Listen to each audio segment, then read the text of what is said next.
it was like something just came over me. It was like, no, this is exactly what I want to do. I couldn't see too far ahead of myself in life. I could only see that next step, but I knew I had to take that next step. And anytime I took one step in faith, the next step was shown to me. And I could never see farther than that next step.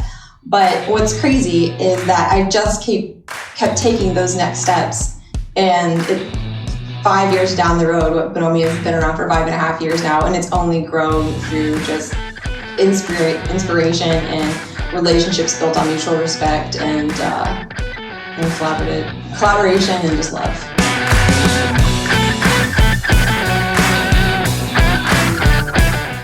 All right, very cool. So let's start by, can you tell me your name and the business that you own and a little bit about it? All right, my name is Catherine Jones. I own Bonomia.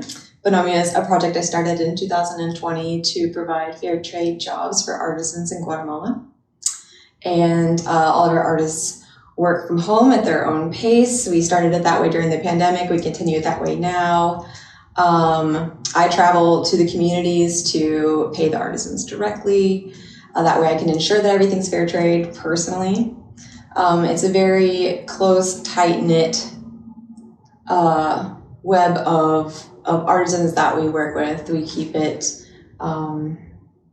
very attainable. We want there to be a very, very short line between artist and consumer, and that's that the middle person is literally just me. So And who creates the designs? Oh, the artisans. The designs that are like the textile designs or like the leather good designs, because okay. So Bonomia creates let's be honest. You create. Okay, there's certain things that I create, but it's very collaborative. Yeah. And the intention behind Bonomia has always been a spirit of collaboration.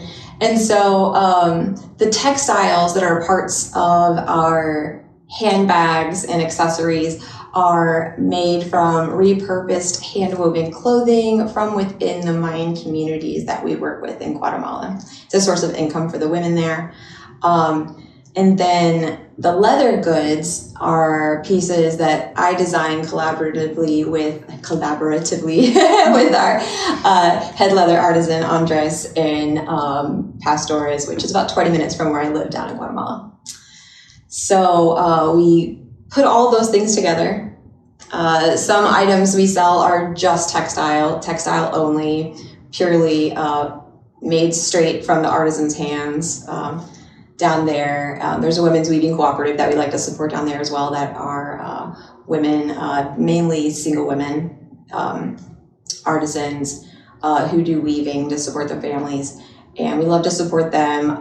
But then the leather goods are made by traditionally male leather artisans, because they just have a very traditional structure down there, and leather artisans is typically men's work. My dream would to have a full female crew. There's a few of them down there. There's not as many as I'd like there to be. That would be my dream. But right now we have a group of 3 to 4 guys who work on our designs full time. Perfect. Okay, so this is a question that's unique to you. I think one of the things that I find special between our relationship is that we both kind of launched into this creative endeavor around the same time, and that same time was COVID. Mm-hmm. Yeah. And I know for myself that when I left my stable, quote unquote, stable career in the medical field and started my own business, I didn't know COVID wasn't a thing yet. It was like 3 months later it was a thing. Mm-hmm. So you started Bonomia, like your first trip to Guatemala was also around that same time. Mm-hmm. So can you tell me a little bit about what you were doing before then, and then why you made that shift? Yes. It's like, where do I start in the timeline of things? But for the sake of time. My first trip to Guatemala was in October of 2020. Okay. Of course, when everything started, everything being, I guess, the pandemic and the loss of work and the moment where you had the mental breakdown and you're like, why not start over? Why not do this different this time? Prior to the pandemic, I was working in the fashion industry. I was working as a commercial stylist, as a makeup artist. I did some acting and some modeling, and honestly, the state of the fashion world and its constant turnover and just the waste involved in all of it, I was already to a level of disgust with it, because I also did a little bit of fashion blogging on the side. And like, I was so disgusted with it all. It had already like burnt me out on a soul level that I was kind of at the cusp of like, this isn't doing anything for me. And on top of that, like, I'm not helping anyone by promoting any of this.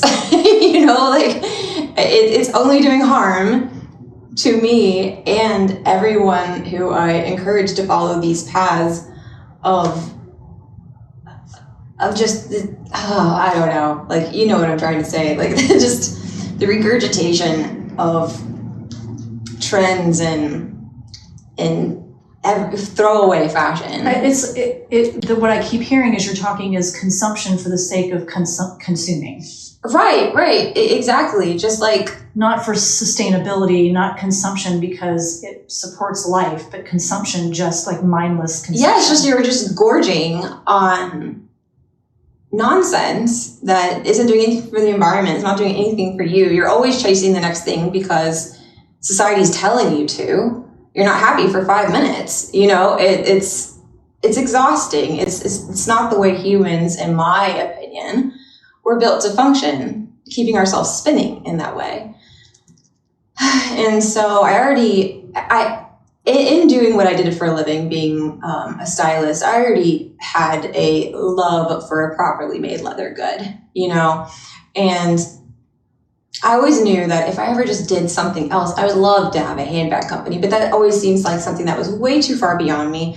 I knew that there probably weren't many companies that I could stand by as truly being ethical and transparent. Even the ones that claimed to be ethical weren't transparent, you know? Like, it shouldn't be difficult to explain where your items are coming from. And so I was too scared to ever dive into that. That, you know, just being in the back of my mind, when COVID happened and I lost all my work and I was doing soul searching, as we all were, sitting with myself and going, if I could do things over, what would I do? And that just seemed like the big scary thing, like not something I could do ethically to my standards. So I just stayed away from it. Never giving in fully to that pull that I had, because it just seemed like it was too much for me. I was scared of it. And I guess I have to rewind a little bit to explain why my interest in Guatemala was there.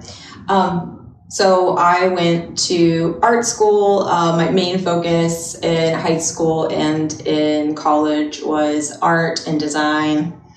Every type of media. I was increasingly interested in textile design, and I briefly studied backstrap weaving, which is the earliest form of textile making known to humanity. The indigenous cultures have been doing it for thousands of years. It's a brilliant process. I want to say there's nothing simple about it, for lack of a better word. It's a very simplified type of loom in which, I'm not going to use any of the right words here and I'm going to completely butcher it, but basically it's a loom that is built out of sticks, and it is tied to a tree or a large post of some sort, and then you tie a strap around your waist, the weaver does, and sits on her knees or on a small stool and leans back. And then the tension of your body weight is what creates the tension for the loom, and you're able to weave. Now, this process can create very, very simple fabrics, simple garments, or within the Guatemalan Mayan culture, some of the most elaborate, beautiful, colorful designs that you've ever laid your eyes on. And Guatemala is known for having some of the most ornate, intricate, beautifully woven backstrap pieces. The Mayan women still hand make all of their own clothing on a backstrap loom, the same way that they've been doing it for millennia at this point. And I had always wanted to see that in real life because when I studied it, it was just remarkable. And so I decided, since I wasn't really able to do that after school because I made some choices and life took off and whatever, right? So in my early 20s, I was never actually able to go see that in person. So I decided at the height of the pandemic, when I had no other work, like what was it that I wanted to pick up and do when I first got out of college? If I could start life over, I was like, I wanted to go to Guatemala to see these textiles being made in real life. And so I was connected with a friend down there, and I went down there for, I think it was 3 weeks. I think I got it. Yeah, I went down there for 3 weeks the very first time. I went down there by myself.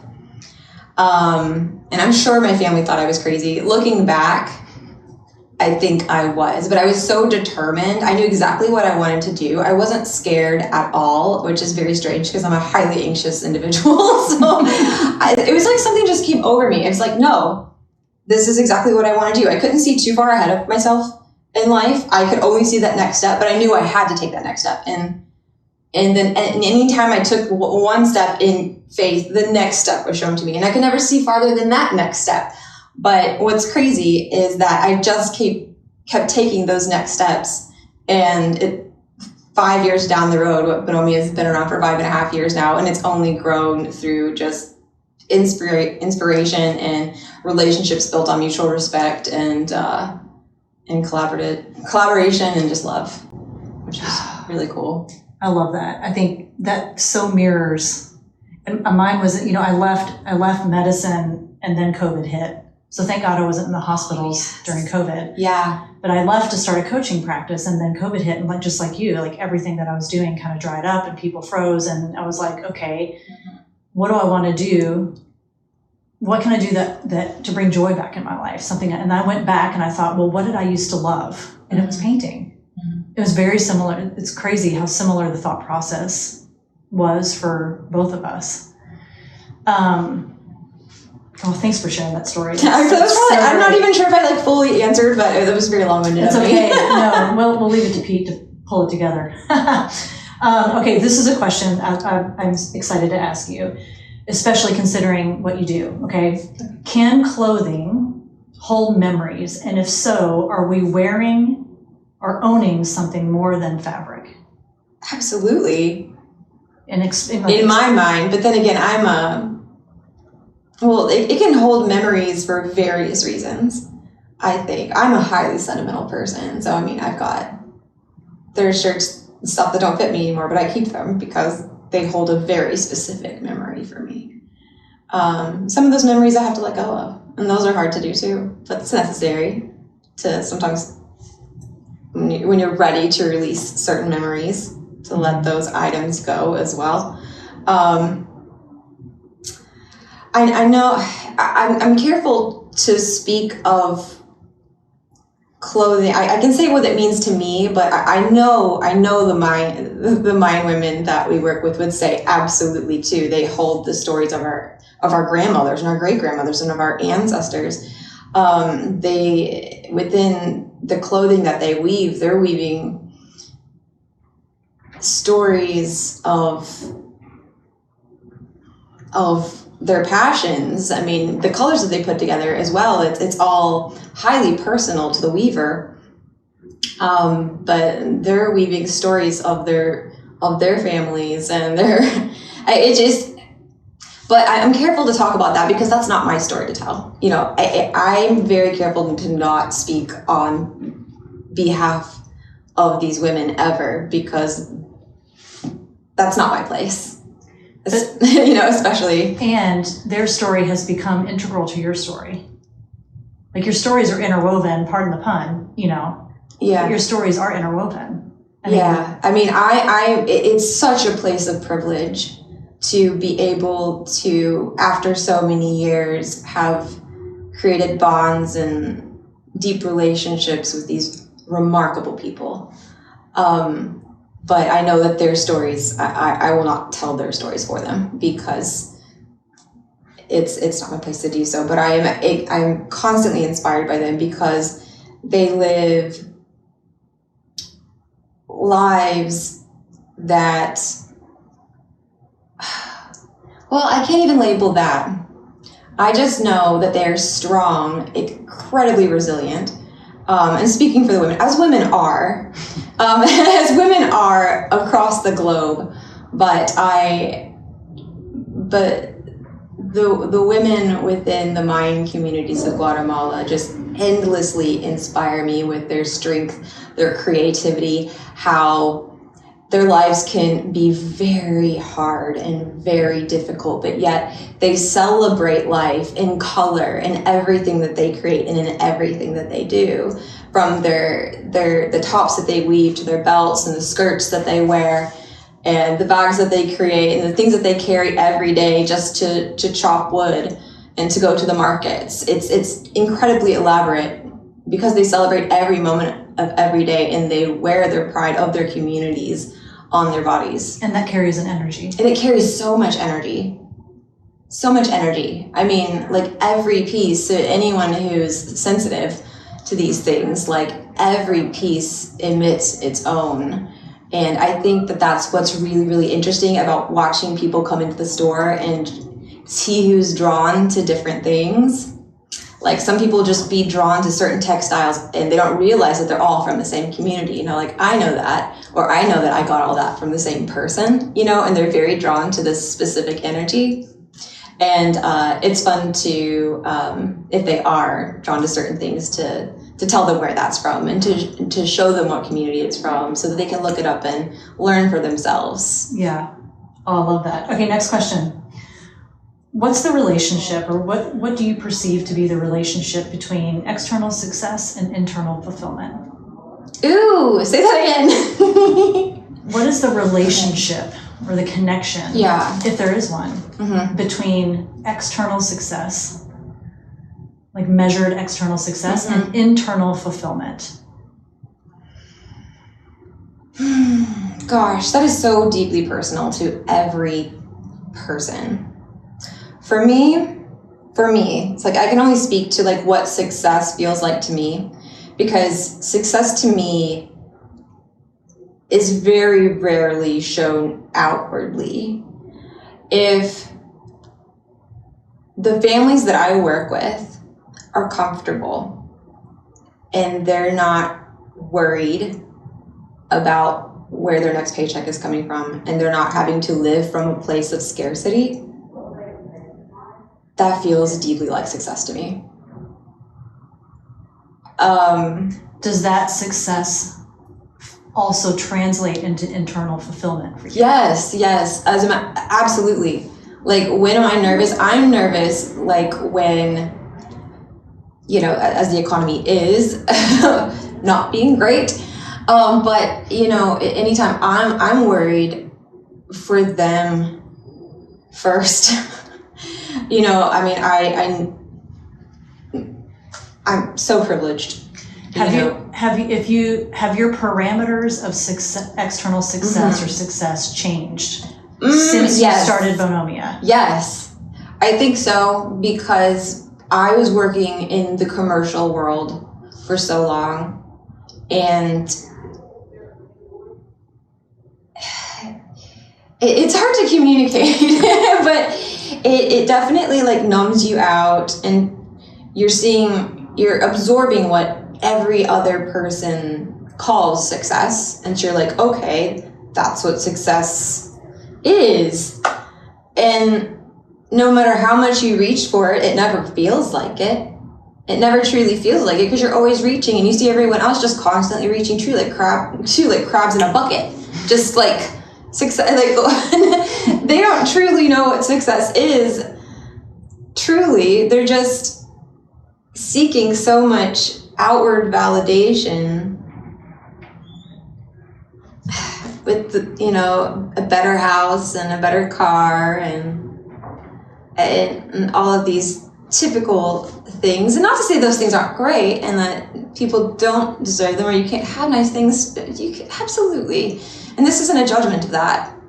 It's just like, I think if people want to actually feel what success feels like in their bones, they actually want to at some point achieve that feeling in their soul in life, they definitely are going to have to seek out something that feeds their soul, as opposed to some random definition of. As opposed to just trying to fulfill society's definition of it, because it couldn't be farther from the truth of what actually brings that satisfaction and that joy, that deep joy that makes you sleep well at night when your head hits the pillow. Mm-hmm. You can be proud of yourself and know that you really are doing what you came here to do on some level. I mean, I'm still searching. I mean, I'm not saying, this is what I came to Earth to do. No, like, this is just one facet of the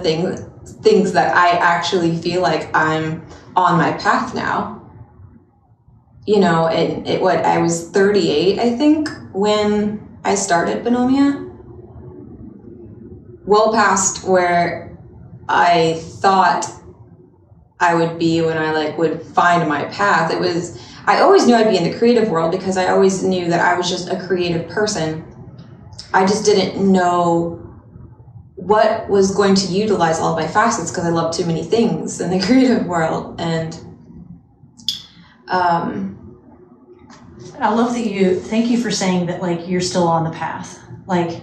I think that people, and this is just I think people look at you, I know you, and I know that you're always in the space of being curious about what's next.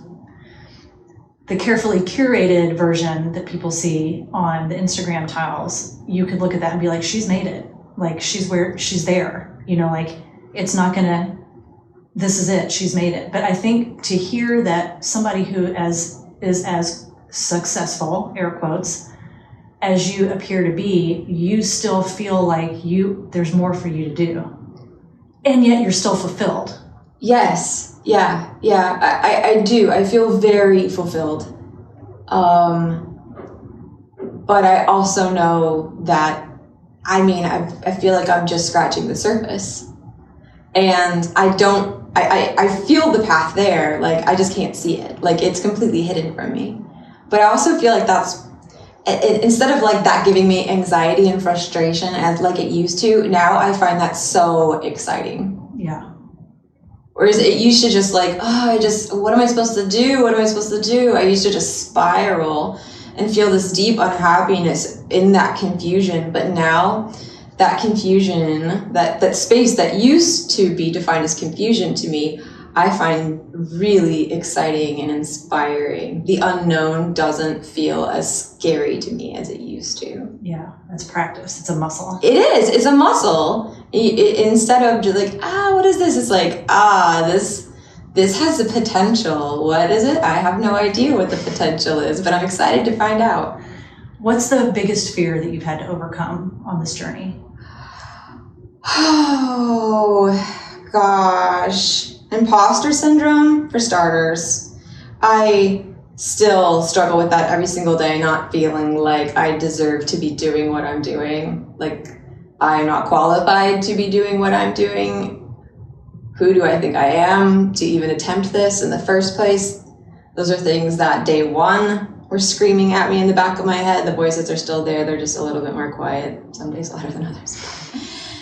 So that's something that I struggle with a lot. And I didn't know what it was for a long time. Finally was able to, one of my girlfriends was like, oh, you just have imposter syndrome. I'm like, what's that? And I was like, oh gosh, well, you just read me like a book. So that's one hard thing. And then something a little bit more, I wouldn't say service level, but that's just language barriers. Learning new languages is not my strength.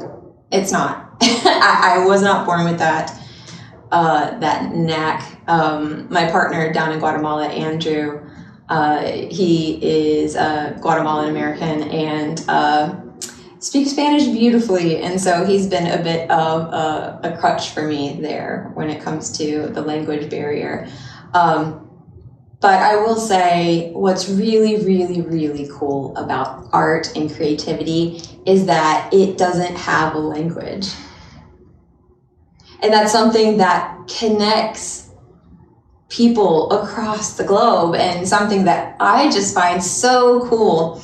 Like even when I'm like doing design work with the artists, I can be there, not be able to speak the language, but if we've got a pencil and a piece of paper, we can build something. Because I can draw and we can just trade the piece of paper back and forth in the pencil and then come up with a design and be like, yeah, you know, we can communicate through visuals and pictures and drawing and a lot of body language. Like a real human. Like a real human, really. I mean, honestly, language is awesome, but it's also overrated sometimes. Because there's so many other ways to communicate. That's right. What is the role of naysayers in your life? I'm trying to categorize them real quick. The role of naysayers, I kind of just, Or has it changed? The box in the very, very back of my mind where my imposter syndrome lives, I just like put them back there to hang out with that guy. You know, and I keep that box closed most of the time anyways. Honestly, I try to put them in a box behind that box and just throw that away. I think sometimes naysayers can, it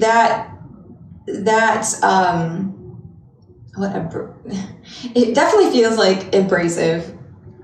What's the word I'm looking for?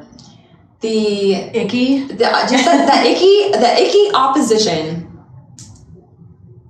It can be a very helpful tool for growth, because I think it never hurts to stop and examine oneself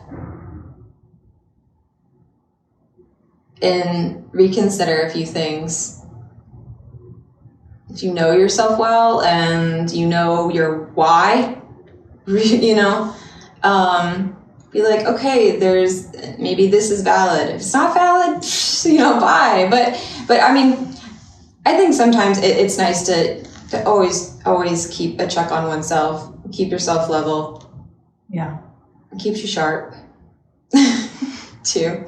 And sometimes it reminds you of why you're doing what you're doing. And sometimes you need to have that moment to take a stand for yourself. And yeah. That's it. Yeah. That's one of the reasons, for sure. Was there a time when you were ready to quit? And if so, what kept you going? Yes, absolutely. My partner Andrew knows very well. We sit and question ourselves really hard a couple times a year. Because when we started this, we didn't have any capital to do this with. I went down there with a random idea for a bag. We made 15 of them, brought them back to the States to see if anyone liked them. People did. And we sent the money back down and made 30 more and just kept doing the same thing. But then it hasn't always worked well. You know, we started from nothing. And because we started from nothing during the hardest time to start a business, what were we thinking starting a business? In October of 2020, I think we were crazy. And I think a lot of people thought we were crazy too, but every single time that we're should we be doing this? Should we call it quits? A lot of businesses fail at 5 years. You know, this is kind of a tough point for people to get past. It's a tough hump for a lot of businesses. We remind ourselves that if we started, if this company was born in such hard times and it grew and thrived within even harder times, I know we weren't brought this far to fail. I know we weren't. And we find a lot of comfort in that and a lot of strength and push in that. So we have our moments of like freak out. Then we just take a deep breath. We remember why we're doing this, how far we have come. We remember the families that support us down there, the families that we support down there, and what they all mean to us. And we know that the energy that is created within this little universe that we've made, this little tiny creative universe, it has a magnetism about it that finds like-minded individuals and brings them in, people who were longing to be inspired by this type of art, and people who want to learn about other cultures and how they thrive and how they're creative. I know that deep in my soul that it's going to be okay. But gosh, it's been hard. There's been some really, really hard days. Really hard days. And there will continue to be. I know there will continue to be. And I will tell myself our truth every single time. That's it. You send out a frequency of truth. Yes. And people find you. You have the right words. Yeah. I am terrible with them. I try my best to describe the feeling, but you're good with words. Okay, this last question I'm going to ask you before we get to the quick hit ones. Okay. And I kind of anticipate how you're going to answer it, so I might ask it a second time. Okay. I want you to answer it as authentically as possible. Okay. Why do you do what you do?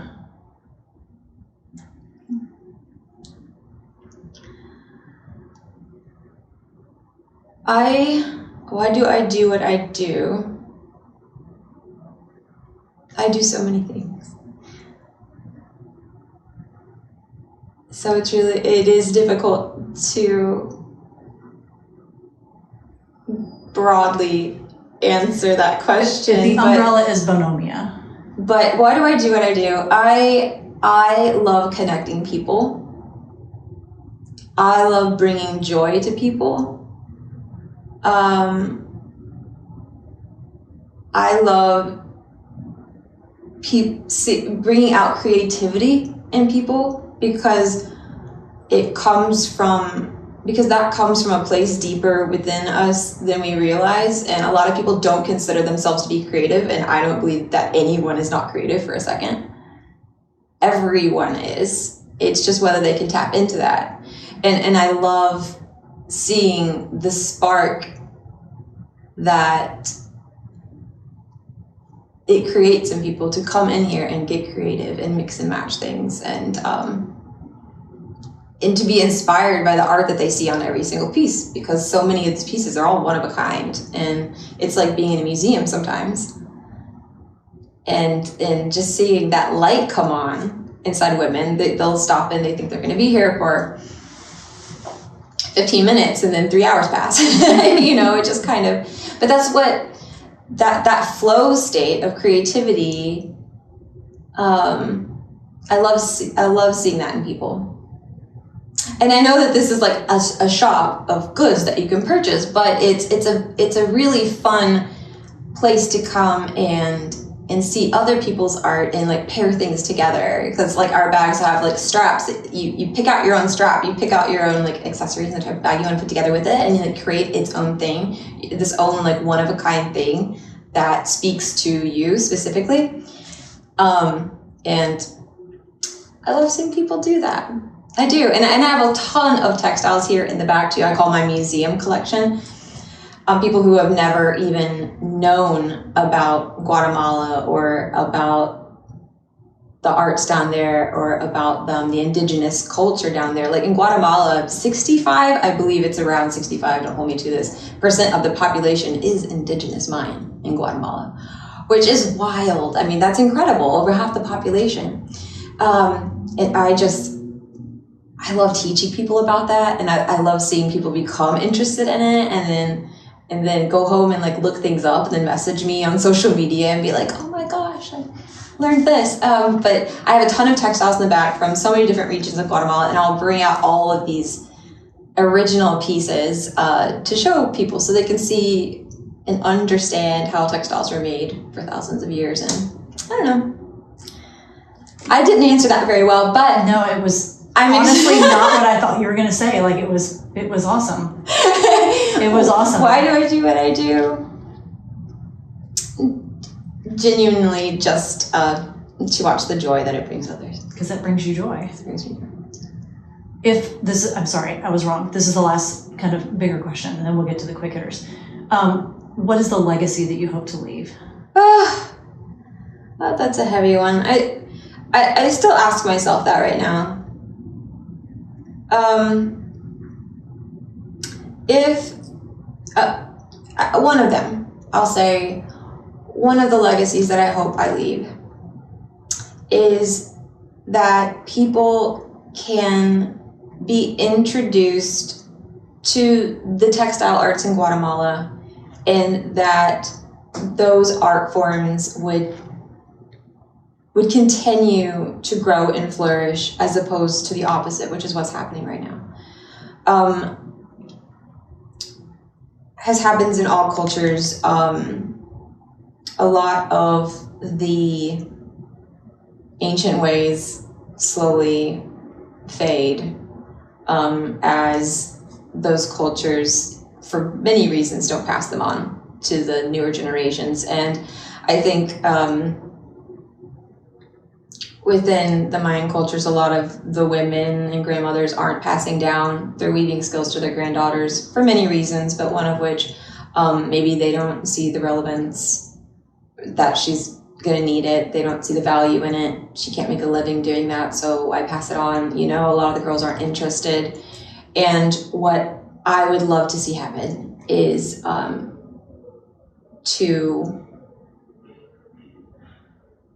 see those not only around the world and everyone uninvolved have developed an interest in learning about these things, but if we did, then I know that they would also continue. They would see those skill sets as extremely valuable and continue to pass them down more so, as opposed to them fading. And so I would love to see a resurgence of those very sacred arts brought back within Guatemala. Yes. All right, you ready for the quick questions? Okay. First thing that comes to mind. Gosh. Don't overthink it. Okay. All right. Assuming that like all living beings, like dogs, animals, whatever, were removed, what's the one item you would save from your house if it caught on fire? So one thing that you would grab to take out with you.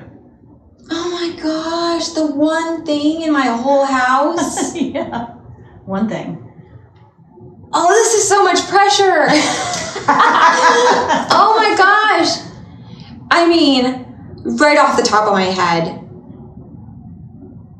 which if it's a... What is it? Right off the top of your head. Oh my God. Okay, it's an ironic answer, because if it's a fire... oh, this is horrible though. What is it? Now you have to tell us. My sweet Maltese's ashes. She passed away last year, and I know I would grab her off of the mantle, like she would be the one so quick. But I mean, the irony is that it would be a fire, and those are already hers. Right. You could. You're gonna wish you didn't ask me. Next one. What is the soundtrack? What song is the soundtrack to your life? What song is the soundtrack to my... Good gosh, these are hard. Oh my gosh, how does one... First thing comes to the top of your head. Girl, I can't. That's too hard. I'm such a music person. Let me ask you another one. What song would you choose as the theme music that would play every time you enter a room? Oh my gosh. Oh, I can't. I don't even know where to start. I'm really bad at like... I mean, I can answer this for you. Okay. Florence, it's got to be a Florence and the Machine song. Yes, it does. It does. It has to be a Florence and the Machine. Okay, maybe Sympathy Magic right now. Okay, thank you. Okay. All right. So all right. Okay, we'll go sympathy magic, but man, okay, we can narrow it down to Florence and the Machine. Great. If you could only read one book for the rest of your life, which one would it be? Oh man. Women Who Run with Wolves. Who is your North Star? Oh, that's a really sweet question. Who is my North Star? My Andrew, Guatemala. He and I saw this vision, I feel like, together very clearly. Yeah. In my first trip to Guatemala, and just grew closer and closer every trip down there to bring this all to fruition. So without him, none of it would be possible. And on top of that, we're just so alike. He knows me better than I know myself. I love that. And then last question, what is the one word or phrase that describes where you are in your life right now? Curious. Oh, such a great one. I love it. That's Curious. it. You did it.